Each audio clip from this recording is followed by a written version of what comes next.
Hello and welcome to another episode of Corgi Town USA, a podcast for pets and their people. I am Candy Kemp, owner of Corgi Town USA. In my lap is our spokescorg Chuckles. He's our tricolored corgi, and always I have. Hi, I'm Kat Cohen, cat with a corgi. And in my lap is Digby, although he's not staying very long. He's getting all antsy. But He's surly. He's surly. This is my boy. Digby D, and we have everybody in studio. Yes. We have Booger and Hammer and Mortimer's around here, and he and Digby are really giving each other a run for the money. So It is Corgi Pandemonium, and we are going to be having some landscapers show up. So we're going to have some Borks, and it's going to be all kinds of fun today. It will be. It will be. So our first guest, I love how you found Jennifer. Yes, I highly encourage Corgi community that you start reading these books. A dear friend of mine, she and her children were at the store and she stopped by. She said, we were shopping and we found this book and we knew we had to get it for you. And it's called To Fetch A Felon. It's a cozy Corgi mystery. And she said, you know, we saw this and we thought of you. And I was like, oh my goodness, I cannot wait. And I haven't finished reading it yet, but it's the first in a series. And to my absolute tickled delight, I reached out to our author and she agreed to come join us and talk about her books. Should we bring her on? I think we should. Okay. In the midst of all the Borks. In the midst of all the books. Jennifer, welcome. How are you today? I am doing real well. Thank you so much for inviting me. Yeah, thank you. We appreciate your time so much, and we know you have a lot of writing to do. So, thank you for bearing with us as we are experiencing zoomies and bitey face down here, and it's just chaotic. But it's a Corgi podcast. This is the way we live our life. That's right. That means chaos. It's great. Yeah, we live our life this way. This is true. This is very true. So, but we have some questions. Yeah, we have some questions about your book. There's so much I want to hear and so many questions. And I know that our audience will have questions. Kat will have questions. Yep. But we'll just kind of start with the obvious. You are a writer. What inspired you to have a corgi as a very instrumental character in this series? How did you get inspired there? Well, I will tell you the truth. This was not my original idea. Okay. Every so often it happens when you're in, I'm what they call a traditionally published author. I work with a publishing company, and every so often it happens that an editor will call you up and say, we want this kind of book for next year. Would you be willing to write us this kind of book? And my editor called me up and said, Jennifer, we need a book about a talking corgi. How about it? And I said, what? What? And can I hear that again? Because, those were not words I had really ever expected to hear all put together in a sentence. But my editor, who, Jess, and I had worked together on a previous series where I had written about a community of witches and a magical cat. So I was already in the pet themed milieu, as it were. And she said, just take a minute and think about it. And what we want is we want a bakery, we want an English village, and we want a corgi that talks. Wow. They just atrocious you as rent an author, didn't they? Right. Yeah, and what? 3 things make a book, I guess. Right. We used to say 3 things make a post. Well, 3 things, I guess, make a book. But I admit I didn't think I could do it at first. First of all, I am admittedly not a corgi owner. My family is cat people as opposed to dog people. No shade on dog people.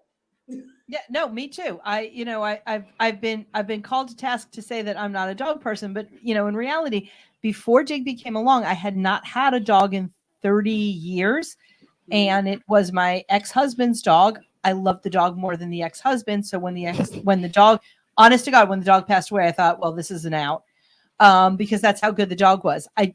For me, it's always been easier, and I communicate with cats more, but I love dogs. So for the listening audience, I do love dogs. I absolutely love But dogs. traditionally, you're a cat person. Traditionally, So you can relate. Yeah, I can relate. Well, I love dogs too, but let's be honest. Dogs are a great deal of work. And Oh, for sure.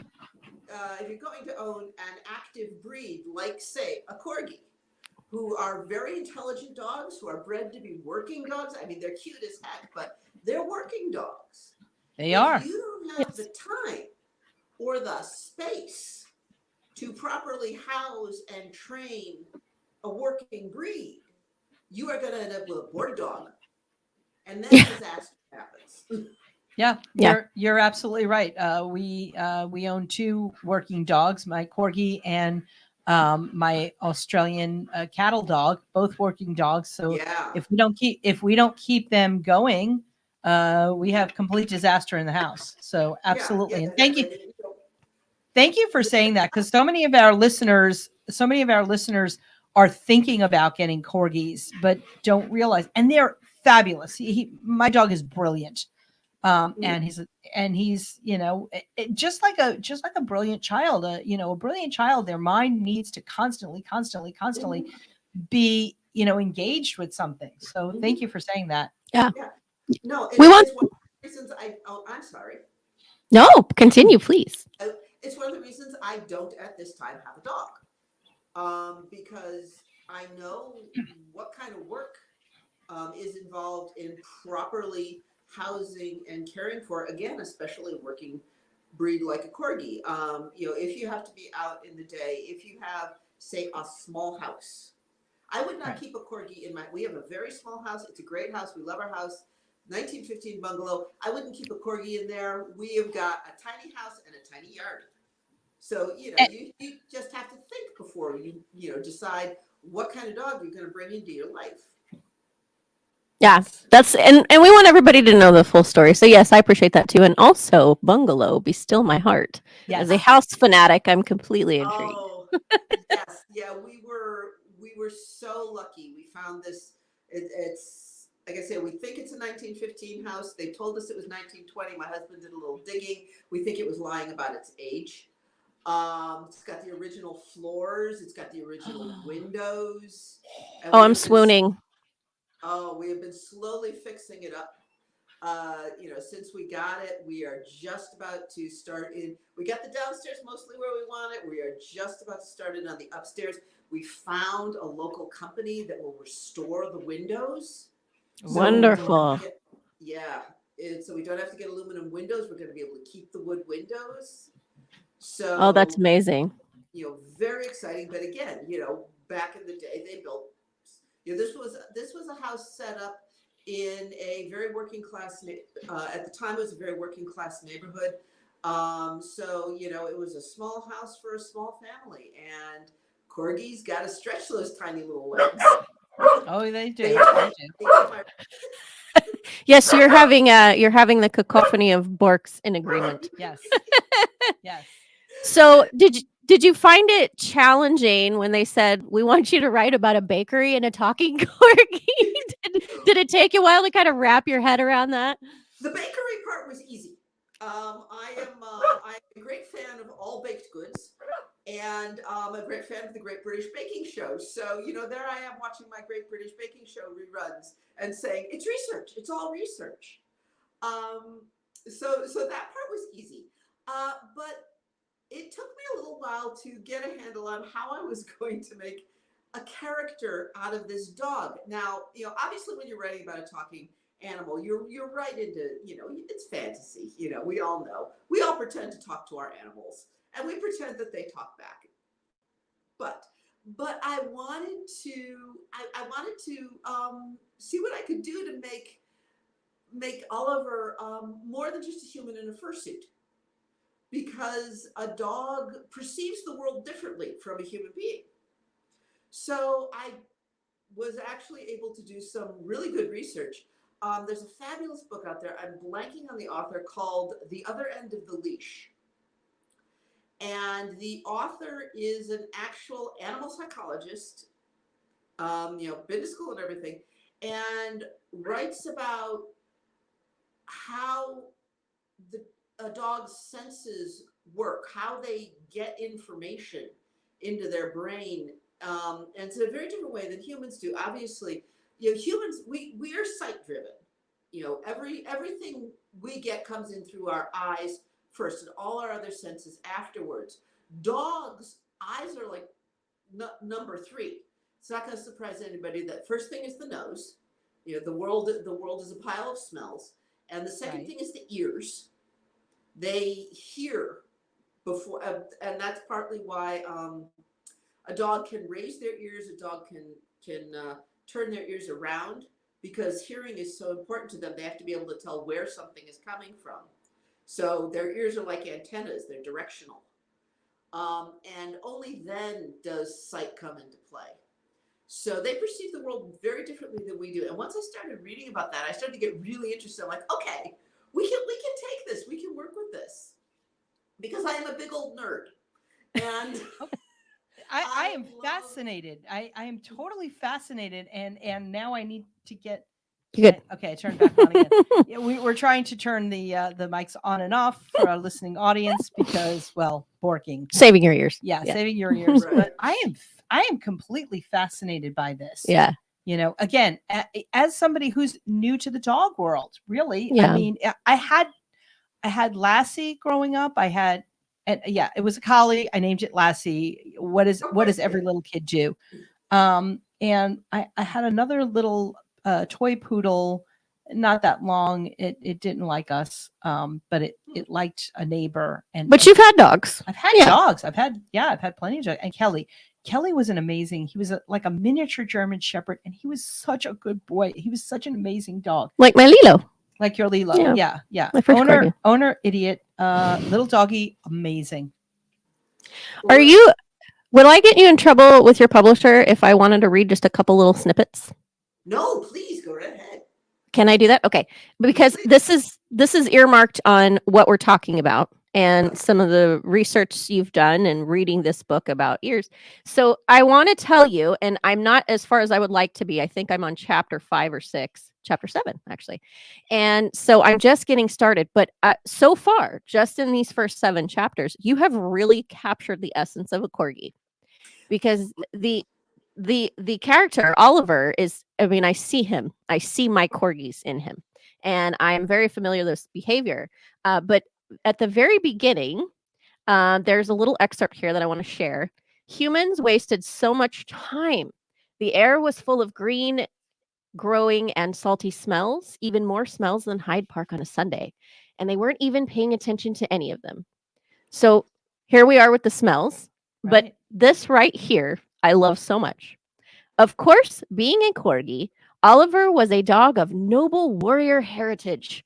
His 4 dogs had sailed with the Vikings, and his royal brothers guarded the Queen's majesty every day, just like he guarded his best human, Emma. And I just love that so much, because doesn't that sound like every one of ours? Like, yes, noble, we're royalty. That's right. Yes. And then this is the last part I want to share, but then there's a fox makes a cameo. So we have Oliver in hot pursuit. But there is a little excerpt here about him seeing this fox and being told to pipe down. He needs to be good, but he doesn't want to be good. Actually, I don't want to spoil it. I feel like I'll spoil it if I keep reading. But anyway, it kind of goes back to I'm a good corgi. I'm a noble corgi, and I listen to fox. Oh my God, there's a fox, and then it just completely gets thrown in. That is just that is Corgidem there. That is Corgidem. So we have 5 chickens, and they do not interact with the corgis at all. Oh dear. So I'm smarter than that. And the chickens have to stay completely enclosed. So they do roam free. For all your animal lovers. They do roam free, but they are enclosed because of where we live. There are coyotes and there are bobcats. That being said, if you can imagine this giant structure, completely covered in chicken wire, and they run back and forth, and they run all around, and they do whatever they want. Well, the corgi runs the whole length of the run, which is a good 24 feet long, 24 feet With long. ease. With ease, right. He runs the whole length of it, and he tries to get them all in a little package. Herding instinct. Yes, the herding instinct. It's very funny. It's very funny. Oh Yeah.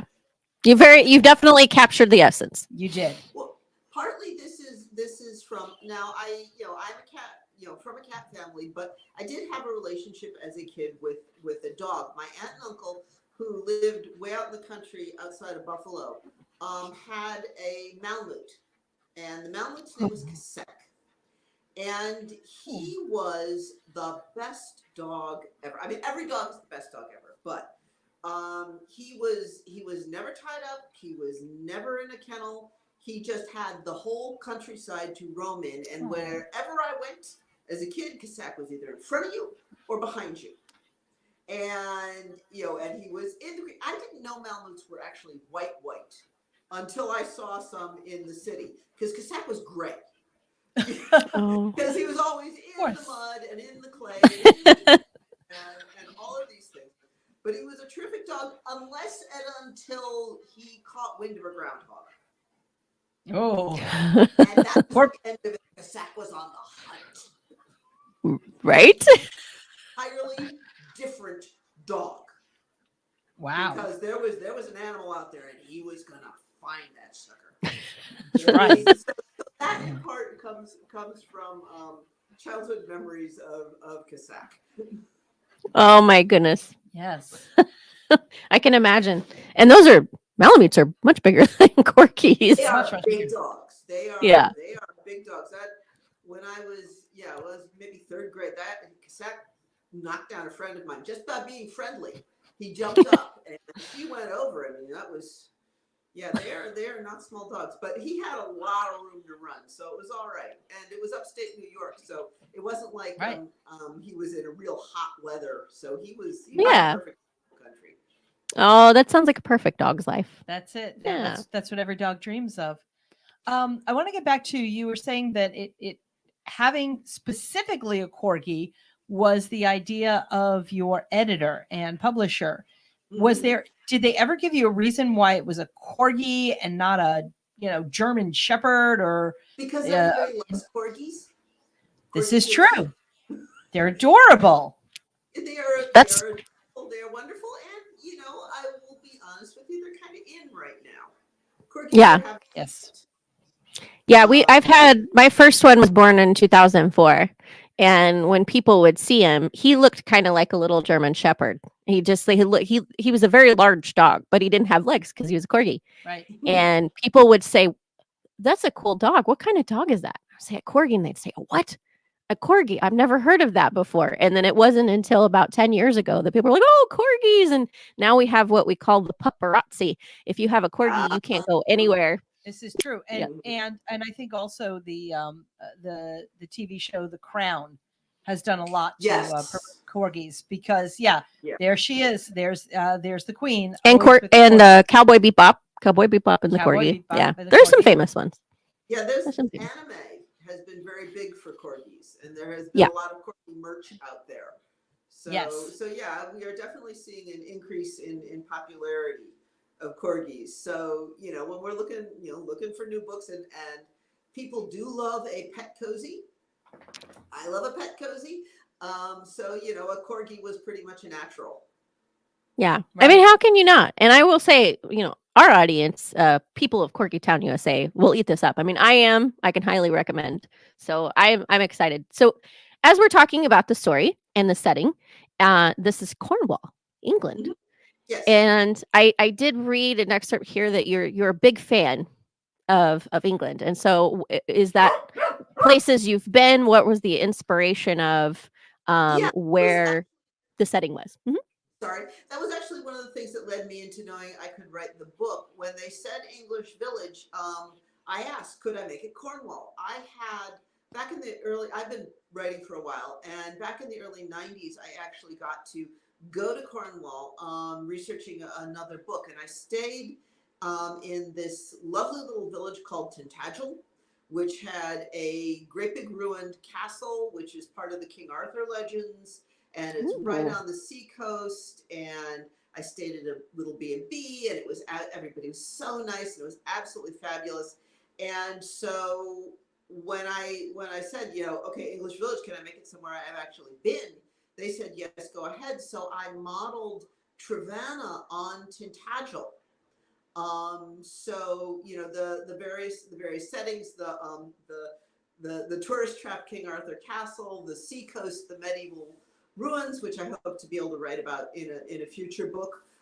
Those are all Tintagel. Now I've made up some other things, but yeah, a lot of this is memories of that particular spot and of my not long enough trip to Cornwall. I'm hoping, as soon as the pandemic settles down and so on, when we can travel again, I would love to go back. I wasn't married. I didn't have my son when I went the first time. I would love to take them, and we're hikers, so it would be just so fabulous to get to walk that coastline and get material for new books. Absolutely, and I think that the people of Tintagel should throw a party. I think they should have bring you out, bring you out, have a book launch, everything. Yeah. It's all about them. Yeah, we'll bring our corgis. We'll bring our corgis in celebration of Oliver. Yes. So, can you tell us, if you don't mind sharing? We don't want to give away trade secrets, and thank you for sharing that. This village sounds so idyllic. I mean, you read it, and you are transformed. You're there, and you want to stay there. So just cozy and just dreamlike. Can you share with us a little about your writing process? You told us about how your publisher kind of gave you this sort of outline of things they wanted you to cover and make a story out of that. Can you share a little about your artistic process when you sit down to write a story? Well, I'm lucky. I'm able to be a full-time writer. So, I've got a pretty wide scope for any given day. But the first thing is spend a lot of time thinking about it. So, you get your prompt, or you get, your initial idea. It can be from something I've seen, from something I've read, really anything. And then there's a whole lot of thinking. Normally I'm working on a couple different things at a time, but I'll wander around with it for a while. I will take long walks. I call it plot walking. Okay. And I will, this is the part that sounds schizophrenic, but you have to just see what comes. Does a scene show up? Okay, this scene has showed up. Well, what goes before this scene? What goes after this scene? And it's kind of hard to explain, but then you have to start sitting down and putting words on the page. Now, I do a lot of research. Like I say, I'm a big old nerd. So, for example, if I'm writing a historical, under other names, I write historical mysteries. So I've always got to go to the library and get the next big stack of books out and start reading through those until, the right scene hits. And then it kind of gets to be experimentation. Try out an idea or two. Start to see what feels good. It's almost, to use a metaphor Emma would appreciate it, it's a bit like baking a cake. You got to keep checking the oven, poking it, see if it's done yet. Does this look good? Right. Yes, okay, this worked. So I'm Wonderful. a very touch and feel writer. I will outline, largely because an editor likes to see an outline. They want to know you have a beginning, a middle, or an end. So I will outline, but not voluntarily. I do like to, when I'm writing a mystery, have an idea of where I'm going. I like to know who done it. I like to know kind of how the ending looks, Right. so that I know where I'm aiming for. When I sit down to write the beginning, I like to have a target. Right. So to Fetch A Felon, for inspiration and research, I did the reading I read some books about corgis. I watched a lot of corgi videos. Corgi training videos are the cutest things. Yeah. Watched the agility trials. Oh, okay. From the Westminster Dog Show. Mm-hmm. That's little critters. Oh yeah. Yes. Yeah, there's a scene later where where Oliver has gone missing. And Emma is frantic, and her friends are trying to tell her, calm down, you can't have gone that far. And she's saying, no, you do not have any idea how fast he actually is. Yes. So that's something I don't know if you've gotten there yet. It involves that fox. No, but I appreciate the forewarning that I will panic because that's every corgi parent's nightmare. Because yeah. Oliver is fine. Oliver is fine. For books, Oliver is fine. Yeah, Oliver has a lot more books to do. Oliver's not going anywhere. I will still panic. Yeah, she will. She will still absolutely panic. That was when I shared that with my writers group. I have a writers group, so another part of my process is I have people who beta read for me. They we all read each other's stuff. That's part of the group, but they are a lot of them are dog people. So that was another way I was able to get some feedback and make sure I was writing Oliver in a believable way, as believable as a talking dog gets. But they were the ones who reminded me that the thing you have to look out for as a dog owner that you don't necessarily have to look out for when you're a person with an indoor cat, say, is cars. Yes. And that the first thing when Oliver goes missing, the first thing Emma would be worried about would be cars. Right. So yeah, so I had some help with that, but Oliver's fine. Just let all your audience know he's fine. Good. He will be fine, but there is panic coming. Yes. Yes. Yeah, trigger warning. Have a glass of wine ready. Trigger warning and a little bit of a plot spoiler. Right. Yes. There's a very good reason he goes missing, and he is able to discover important things. So, good. He's a little investigator. Yes, and he's proud of it. Of course he is. Everything. Yes. In true corgi fashion. That's well, right. thank you for sharing that with us. This is, I'm so excited. I think I told Jennifer here before we recorded. I said I have all these things going. I'm so busy, but I keep finding ways to just go escape for like 10 minutes so I can read a chapter or two because I just really want to know what happens. Man, I've got more adulting to do and then I go back. So it's very much a reading as much as I can when I can process. So as you're telling us about your process and some of the research you do, I have to ask, because we're talking about the characters and Oliver, of course, is our favorite, and then there's Emma, his human. When you write these characters, are they often based off of people you know, or at least inspired by people you know, or does this come completely out of your creative mind? What does that look like? I think everybody, every writer is, inspired by so many different sources, and yeah, everybody takes something from their life and from their interests. I lived in London for 3 months when I was in college. And I worked as a temporary secretary in London, which was great because I got to go around to all kinds of different places. And I worked a little while for Barclays Bank. This was way back in the day when telexes were still a thing, and I was a telex operator. So when I was thinking about Emma, I knew I wanted to make her an older heroine. I think middle-aged women don't get enough star power in books. They're pretty. Thank you. They're pretty well represented in mystery, but in general, we know we run the world, right? Exactly. But nobody else Thank does. you. I don't know what's up with that.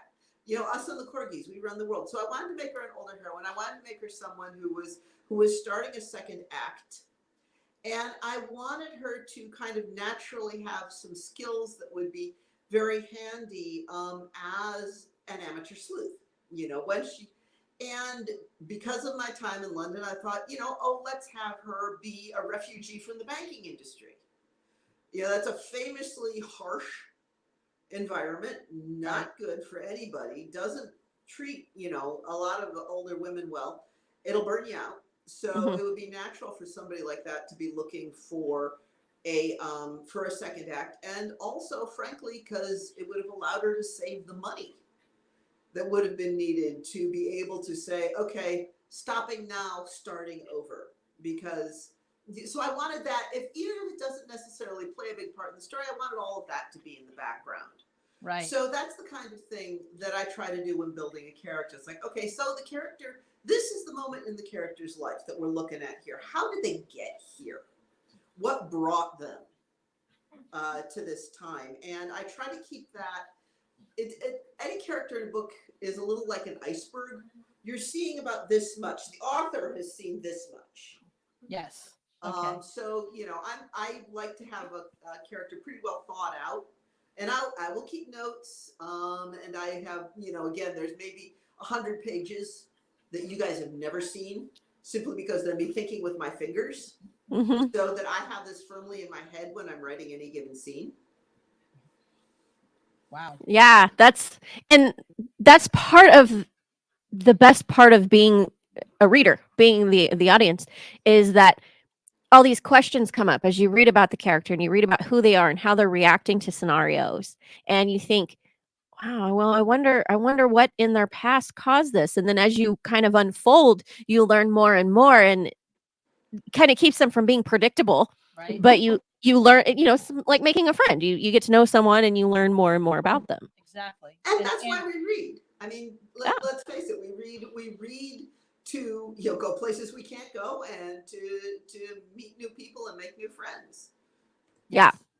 Yeah. I mean, I'm definitely, obviously I'm in love with Oliver, but I'm falling in love with the other characters as well. So thank you so much for sharing this. I don't want to take up too much of your night, but we could sit here and talk Corgi and Corgi books all day. I will ask one final question. This says this is first in a series. Is there an ultimate plan? What is the future of the series? Is it kind of unfolding in what we go? What can we expect? Well, there are going to be there are 2 other books. Okay. Let's see. Murder Always Barks Twice is out on the shelves now. And, Love it. Love it. I have just turned in A Cold Nose for Murder. I love these titles. I know. I can't wait to read them all. Yep. I'm going to just hold myself up in a cabin somewhere and just eat them all up. All the books. So that at the moment those are the 3 we know are happening. I'm hoping there will be more, but that's kind of up to Jess and the publisher right now. So, but there will be these 3, and we will see more of it. Have you met the cream tangerine yet? I have not. That's my cat. Okay. Oh. So, okay. So you will meet the cream tangerine, and you will meet Rufus the Irish Setter. Oh, And, wonderful. So we wonderful. have a large cast of 4-legged Trevanites that you will get to be in the next 2 books. Well, if anyone needs me, I'm going to be holed up reading a book. So That's right. Well, I want to share with our audience. You can find at Jen Hawkins Author. You have a Twitter. You have a TikTok as well. You mentioned. I do. It's not a very active TikTok, but it is there. Okay. And Jennifer Hawkins Books on Facebook. And if you want to purchase these books, you can go to it's indiebound.org. Yes. So www.indiebound.org to find these. And again, I'm sorry? I really urge people to go there, because the proceeds will go to your local independent bookstore, and we all need to support our indies. Absolutely. Yeah. Yes. I worked in independent bookstores. Yes. In high school. We have an amazing independent bookstore here in the Phoenix area that just hosts wonderful authors. I met Ozzy there. Ozzy. Mm-hmm. Yeah, I met Ozzy. Has hosted presidents of the United States. It's a great people. Yeah. So audience, this is To Fetch a Felon, the first in a series. And you said Murder Barks Twice. Did I get that correct? Murder Always Barks Twice. Murder Always Barks Twice, and A Cold Nose for Murder. That's right. So these are the ones available in the series. If you go to www.indiebound.org, and as a viewer listener, this is not sponsored. This is me telling you, read the book. It's fantastic. I love it so much, just as a fan. So thank you so much for joining us today. We really appreciate you taking the time to tell us about this. Well, again, thank you so much for inviting me. It was a delight. Well, thank you. We hope you enjoy the rest of your evening. Yes. And we'll look for the next books. Yeah. All right. We shall. You take care. You too. Bye-bye. Bye. I'm going to be reading today. Oh, I know. Yeah. As soon as we're done, I'm going to just go hide somewhere and read so I can. It sounds like a good day. Yeah. It Oh, sounds like an amazing day. Just sit down and read. And I may or may not have been reading this actually to my corgis. a little bedtime story. Yes. Little corgi bedtime I get to tell them about their friend Oliver, their Yeah, corgi friend their Oliver. little corgi friend Oliver. I'm excited. I'm a little embarrassed that she's watched more agility, as you know. My current beau had done agility with his dogs, and we're thinking about agility with Digby and Digby would be wonderful at agility. or fly ball or something like that. And I've learned it all here, but I'm a little embarrassed that our author, Don't be embarrassed. There's plenty of time. who doesn't have a corgi, has watched. But market research. She's Yes, researching her book. That's right. Well, we encourage you again. I'm reading to Fetch A Felon. This is Jennifer Hawkins, and it is indiebound.org. Please go there, purchase these books. You won't be disappointed, I promise. As a corgi lover, you will relate to Oliver. You will relate to Emma, the character that is the corgi parrot. So thank you so much for joining us, and we're going to sign off tonight. Candy, Cat, Digby, Mortimer, Chuckles, Booger, Hammer, everybody. Everybody's here. We're here for you every Thursday. All things corgi pet lifestyle. Have a great night. Good night.